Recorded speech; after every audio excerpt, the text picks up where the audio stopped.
Bienvenue les amis, on enchaîne encore une fois, encore une nouvelle équipe, vous l'avez sous les yeux.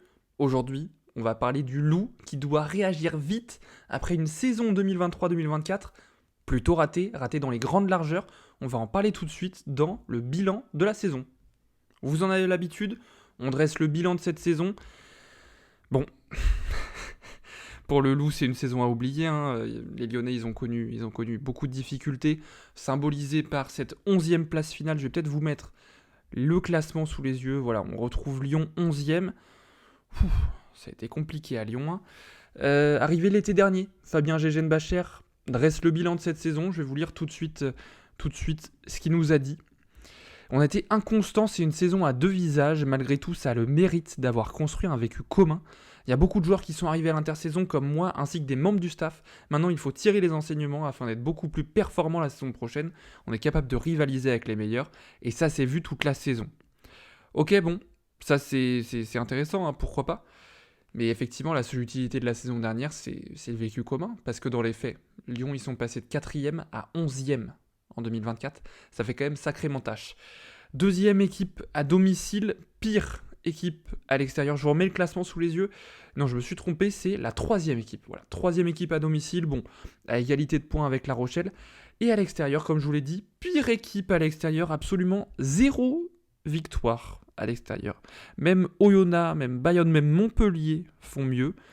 Pour vous dire quand même la saison catastrophique du Loup. C'est presque impensable en fait de voir un tel écart de performance entre à la maison ou à l'extérieur. On va parler quand même pour pas trop leur faire de mal des satisfactions individuelles, hein, côté lyonnais. Il y en a. D'abord Baptiste Couillou qui finit meilleur marqueur de la saison, meilleur marqueur du top 14, le capitaine lyonnais. Michael Guillard qui s'est révélé et qui a connu ses premières sélections en équipe de France. Ça c'est positif aussi, c'est bien. Alors est-ce qu'ils ont réussi à conserver leur talent, les Lyonnais ? C'est ce qu'on va voir tout de suite dans la thune. Est-ce que le président Yann Roubert a dépensé correctement son argent ou pas ? Regardons ça tout de suite. Vous en avez l'habitude, on regarde d'abord le nombre de départs. Il y a 16 départs pour seulement 10 arrivées. Oui, mais bon, là vous voyez que dans les départs, il y a des espoirs qui sont comptabilisés. Et si on additionne le temps de jeu de ces 5 espoirs, donc Narbement, Vignol, Agostini, Rimet-Dumas et Jean-Marc Doussin, on arrive à peine à 100 minutes de temps de jeu, donc autrement dit, c'est quasiment rien. Donc globalement, on est sur un équilibre, hein, on est sur presque 10 départs pour 10 arrivées. Donc c'est pas si catastrophique que ça en a l'air. Maintenant, dans les faits, il y a des joueurs de qualité qui s'en vont. Je pense que c'est le moins qu'on puisse dire. Paolo Tafili au poste de pilier, mais surtout Demba Bamba à droite. Romain Taoffienois en deuxième ligne. Joël Poku aussi, c'est quasiment la deuxième ligne titulaire en fait qui s'en va. Poku, c'est très très dommage de l'avoir laissé partir parce que c'est vraiment un grand espoir au poste de deuxième ligne. Il a encore que 25 ans, il était en train de se révéler, hein, à Lyon tout simplement. Il a passé les 3 dernières saisons à Lyon, il venait des Saracens. Vous voyez, il a disputé 20 matchs de top 14 la saison passée. C'est quand même pas rien. Donc Joël Poku, si j'étais supporter lyonnais, ça me ferait encore plus mal que Romain Taoffienois en termes de départ. Jordan Taoffoua aussi, on parlait des départs importants. Et puis pour finir, Godwin et Fakir Abrams. Encore une fois, un joueur très prometteur, 25 ans aussi. C'est dommage, il file au Munster, c'est dommage de le laisser partir comme ça. Je trouve qu'il y a des grosses pertes. Je trouve que Lyon perd des joueurs très importants, emblématiques. C'est des internationaux, des départs sur quasiment toutes les lignes en fait, hein. Pilier, deuxième ligne, troisième ligne, arrière. Va falloir compenser tout ça parce que quand tu perds deuxième ligne quasiment titulaire, quasiment, franchement ta deuxième ligne titulaire, il va falloir compenser tout ça et puis travailler pour essayer de trouver des joueurs pour les remplacer. Donc, regardons un petit peu les arrivées pour voir si ces départs ont été compensés. On commence tout simplement avec Sedat Gomessa, qui a été un coup fait un petit peu tardivement sur le mercato, mais bon, c'est pas grave, on prend. Gomessa, le pilier du Racing. Qu'est-ce que je peux vous dire là-dessus ? Bon, c'est un bon pilier droit, hein, il a passé quand même 10 ans au Racing, il vient remplacer Bamba, mais pour moi, c'est clairement pas un titulaire en top 14. Hein. En moyenne, sur les 3 dernières années, il est à 7 titularisations. Donc ça montre que c'est clairement pas un titulaire en puissance. Et puis même s'il venait dans l'espoir de remplacer Demba Bamba, bon voilà, c'est clairement pas le même joueur, clairement pas le même niveau. Ensuite, on a Jermaine Ainsley, j'espère que je prononce correctement, le joueur des Highlanders. Il vient renforcer lui aussi la droite de la mêlée. 3 petites sélections avec l'Australie, il a passé toute sa carrière en Super Rugby. J'avoue que je connaissais pas plus que ça ce joueur. J'ai essayé de trouver des highlights, j'en ai vraiment pas trouvé. J'ai simplement vu que lui, après avoir été sélectionné pour l'Australie, donc ça c'était il y a longtemps, il espère pouvoir accrocher des sélections avec les All Blacks maintenant. Il en a eu avec la deuxième équipe, donc les All Blacks 15, un petit peu l'équipe bis. Voilà, c'est tout ce que je sais sur ce joueur. Ensuite, on a Irakli Aptiori, le géorgien, 21 ans, puis il est remplaçant de Grenoble, encore très jeune, et il est gif. Il faudra lui laisser du temps à lui, mais c'est un pari pour l'avenir, pourquoi pas. Ensuite, au talon, on a Sam Matavesi, talonneur des Fidji, dynamique, expérimenté, un bon renfort.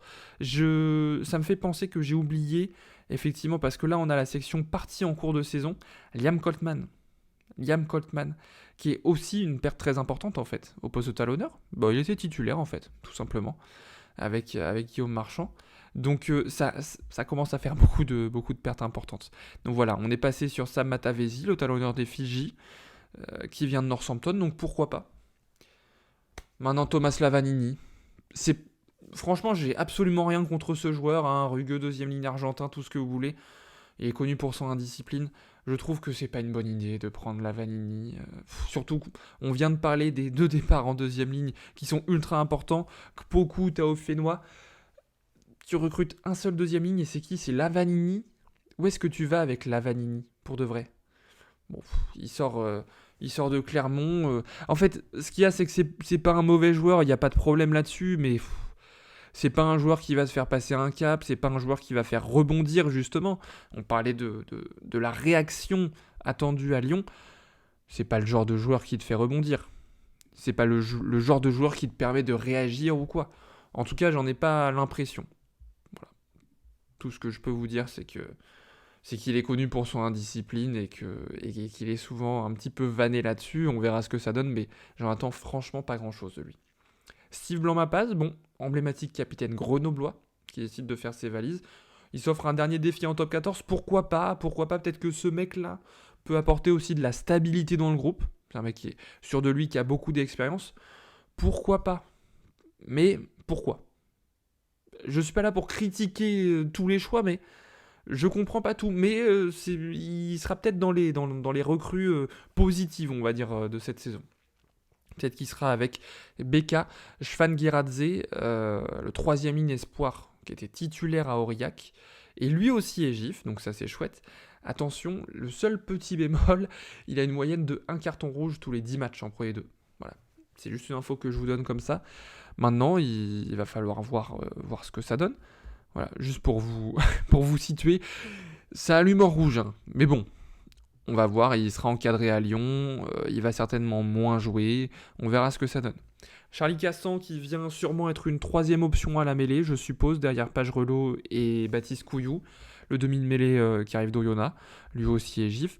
Pourquoi pas ? Pourquoi pas, c'est une bonne idée, je valide plutôt ce recrutement. Martin Méliande qui arrive en prêt du Racing 92, il est encore très très jeune, jeune ouvreur. C'est un peu dommage qu'il arrive en prêt, je trouve. C'est un joueur très prometteur et il s'était montré pendant les doublons du 6 Nations en 2024. Il a joué quand même quelques matchs, notamment en tant que titulaire au Racing sous les ordres de Lancaster. Voilà, on a pu le voir un petit peu en action. Maintenant, j'ai peur que ce soit pas très utile dans le sens où je sais pas s'il va réussir à gratter beaucoup de temps de jeu. Vous voyez là à l'ouverture, Paddy Jackson, Fletcher Smith, Léo Berdeux, Martin Méliande. Il vient pour être 4e option à l'ouverture. 3e peut-être, je sais pas. Je sais pas quels sont les plans pour Martin Méliande. Voilà, je me pose un petit peu la question. C'est dommage de pas l'avoir envoyé autre part. Après, à voir, je peux me tromper. Et enfin, pour finir ce recrutement, on a Théo Millet, joueur polyvalent 12-13. Enfin, polyvalent, oui. En tout cas, qui peut jouer aux 2 postes au centre. Il sera précieux en cas de blessure de Radradra ou de Marakou. Pourquoi pas, il vient renforcer le centre, pourquoi pas. Mais bon, si on doit faire un point là sur le recrutement de Lyon, globalement on se rend bien compte que le loup perd en qualité.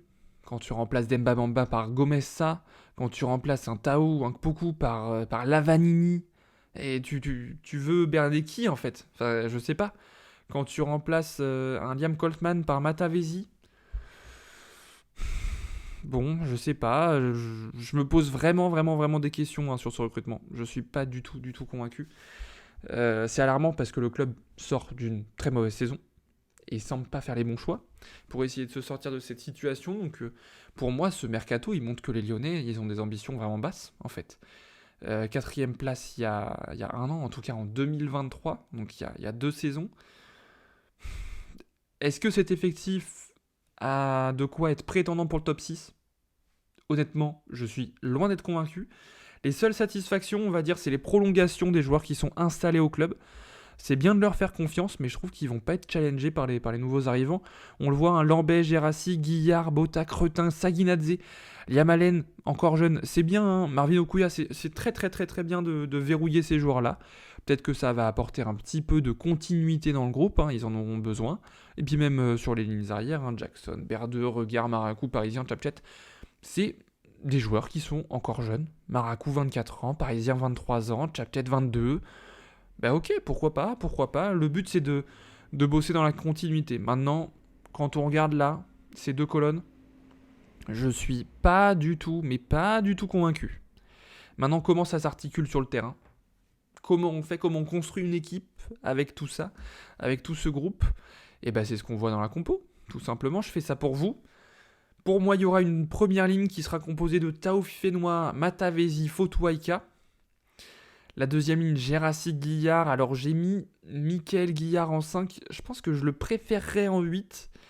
Mais au vu des deuxièmes lignes qu'il y a, je pense qu'ils vont être un petit peu obligés de le faire jouer là. La troisième ligne, moi, me plaît. Cretin, Allen, Saguinadze. J'aime beaucoup Liam Allen. Hein. Couillou, il est encore très jeune, donc il a le temps de se développer encore. Baptiste Couillou, Léobert 2 à la charnière, bon bah ça bouge pas, on en a l'habitude. Je trouve que Couillou est peut-être en train de passer un step. Je trouve qu'il a été grandiose la saison dernière. Maintenant, à Berdeux de prendre, de lui emboîter le pas aussi, tu vois. À Berdeux de peut-être franchir un cap pour essayer d'amener cette équipe de Lyon un petit peu au-dessus des attentes. La paire de centre. Semir Radradra, Josia Maracou, pour moi ça fait le job. Et puis le triangle arrière, Dumortier, Nignashvili, Yohanné. En fait, sur le papier, c'est pas si dégueulasse que ça. En tout cas, surtout au niveau des 3 quarts, moi j'aime bien hein, ce triangle arrière. Dumortier, Nigna, Yohanné. Franchement, la charnière, un petit peu de feu avec Couillou qui amène beaucoup d'incertitudes. Bah, la paire de centre Radradra Maracou, c'est très très bon. En fait, c'est plaisant sur le papier maintenant, il faut voir comment ça joue quoi. C'est comme d'habitude parce que la saison dernière, il y avait des attentes sur eux et puis ça finit avec 0 victoire à l'extérieur. Mais quel joueur va pouvoir apporter ce petit supplément d'âme à l'extérieur? On va en parler dans le Factor X et on vient de parler justement de ce joueur. Vous vous en doutez, je trouve que il n'y a pas d'autre Factor X possible. Un Factor X, c'est forcément fidjien, c'est Semir Radradra. Qu'est-ce que vous voulez que je vous dise? Qui est plus un Factor X que Semir Radradra dans cette équipe? Personne. Il a disputé seulement 9 petits matchs de championnat la saison passée, embêté par des blessures, mais dès qu'il était sur le terrain, Radradra, il faisait la différence. Il apportait une certaine assise sur cette ligne de 3 quarts, beaucoup de stabilité, et puis il permet d'ouvrir des espaces pour ses partenaires, donc ça c'est toujours... en fait c'est ce qu'on recherche tout simplement au rugby, en tout cas au centre. Pour moi il va falloir qu'il évite les blessures, hein, mais il peut être l'homme fort de la ligne de 3 quarts. Et mine de rien, les Lyonnais, comme je disais, ils peuvent faire peur hein, avec des grosses individualités à tous les postes. Couillou, Radradra, Nignashvili. Tout ce qu'il leur faut, c'est de la régularité maintenant. Et quoi de plus Factor X que Semir Radradra? Pourquoi? Je finirai là-dessus. Tout simplement parce qu'il n'est pas sûr de jouer le premier match de la saison pour un problème de visa de son fils de 7 ans, je crois que j'ai lu.